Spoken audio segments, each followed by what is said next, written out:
ইসলাম ধর্মের প্রসার এবং মুসলমানদের জীবন আচরে ধর্মীয় বিধান অনুসরণের জন্য প্রায় 100 বর্ষ ধরে প্রচার কাজ চালিয়ে আসছে তাবলিগ জামায়াত। এর মূল লক্ষ্য তৃণমূল পর্যায়ে কাজ করার মাধ্যমে ইসলামের আধ্যাত্মিক পুনর্গঠন। মানুষকে আল্লাহর পথে ডাকার শান্তিপূর্ণ এই কার্যক্রম বিশ্বের 180টি থেকে 200টি দেশে বিস্তৃত হয়েছে। তাবলিগ জামায়াতের দাওয়াতি কাজে যুক্ত হয়েছেন সারা বিশ্বের কোটি কোটি মানুষ, যার বড় অংশই এশিয়া মহাদেশের। কিন্তু শতাব্দী প্রাচীন এই দ্বীনি কর্মকাণ্ডকে কেন্দ্র করে গত কয়েক বছর ধরে পাওয়া যাচ্ছে নানা অশান্তির খবর। 2017 সালে প্রকাশ্যে আসা বিরোধ এখন রীতিমতো রক্তারক্তির পর্যায়ে চলে এসেছে। পরস্পর বিরোধী সংবাদ সম্মেলন, হামলা, মামলা ও মহাসমাবেশ করা হচ্ছে। কাকরাইল মসজিদ ও টঙ্গী ইজতেমা ময়দান দখল নিয়ে উত্তেজনা চলছে।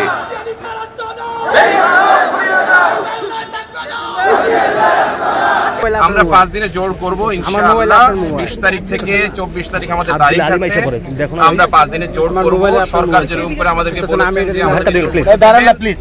1920 সালে দক্ষিণ দিল্লির পশ্চিম নিজামুদ্দিন এলাকার এক মসজিদে তাবলিগের মূল কার্যক্রম গড়ে তোলেন ইলিয়াস কান্ধলভি। সাধারণ ধর্মপ্রাণ মুসলমানদের মধ্যে ইসলামী নিয়ম নীতি প্রতিষ্ঠার লক্ষ্যে অল্প দিনের মধ্যে অবিভক্ত ভারতে জনপ্রিয় হয়ে ওঠে মসজিদ ভিত্তিক কার্যক্রমটি। পরবর্তীতে দেশ ভাগ হলেও জনপ্রিয়তা না কমে উল্টো মুসল্লিদের অংশগ্রহণ বাড়তে থাকে। পাকিস্তান আমলে 1967 সাল থেকে টঙ্গীর তুরাগ নদের তীরে অনুষ্ঠিত হয়ে আসছে বিশ্ব ইজতেমা। প্রতি বছর দেশ বিদেশের লাখ লাখ ধর্মপ্রাণ মুসল্লি ইজতেমায় অংশগ্রহণ করছেন।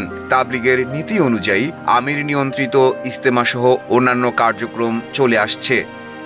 1944 সালে তাবলিগের প্রতিষ্ঠাতা মাওলানা ইলিয়াস কান্ধলভির মৃত্যুর পর তার ছেলে প্রখ্যাত হাদিস বিশারদ মাওলানা ইউসুফ কান্ধলভিকে তাবলিগের আমির করা হয়। 1965 সালে মাওলানা ইউসুফ কান্ধলভির মৃত্যুর পর দিল্লিতে মাওলানা এনামুল হাসানকে তাবলিগের আমির করা হয়। তিনি 1995 সালের 10 জুন ইন্তেকালের পর আমির হিসেবে আসেন মাওলানা জুবায়েরুল হাসান। তিনি 2014 সালের 18 মার্চ ইন্তেকাল করেন। মাওলানা জুবায়েরের মৃত্যুর পর তাবলিগ আমিরের দায়িত্বে আসেন সময়ের আলোচিত মাওলানা সাদ কান্ধলভি।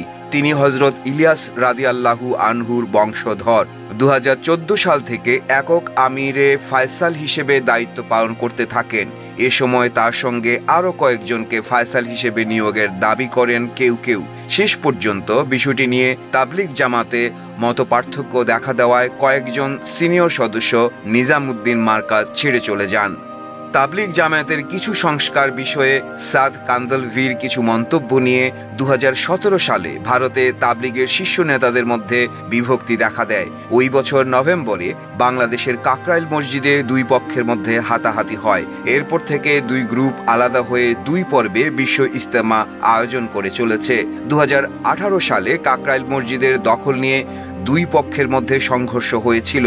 বিরোধিতার কারণে ওই বছর থেকেই ইজতেমায় আসতে পারছেন না মাওলানা সাদ কান্ধলভি।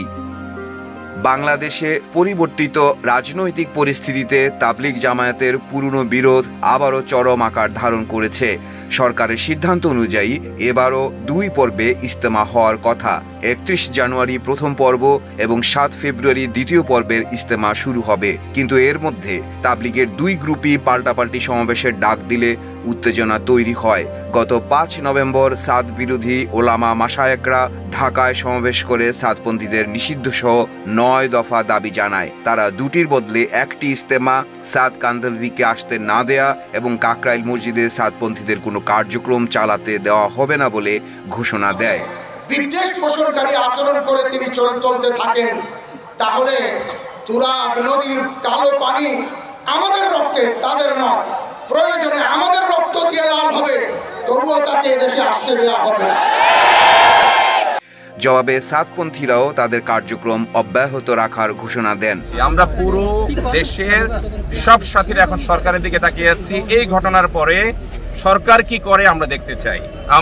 আমরা কোনো রকম অকারেন্স করব না, আমরা অন্যদের মতো উচ্ছৃঙ্খলতার কিছুই করব না। আমরা দেখতে চাই সরকারের প্রতিটা ক্ষেত্রে আমরা সম্মান রেখেছি। এরপর থেকেই টঙ্গীতে ইজতেমা ময়দান দখলে রাখা নিয়ে দুই পক্ষের মধ্যে চলছে চরম উত্তেজনা।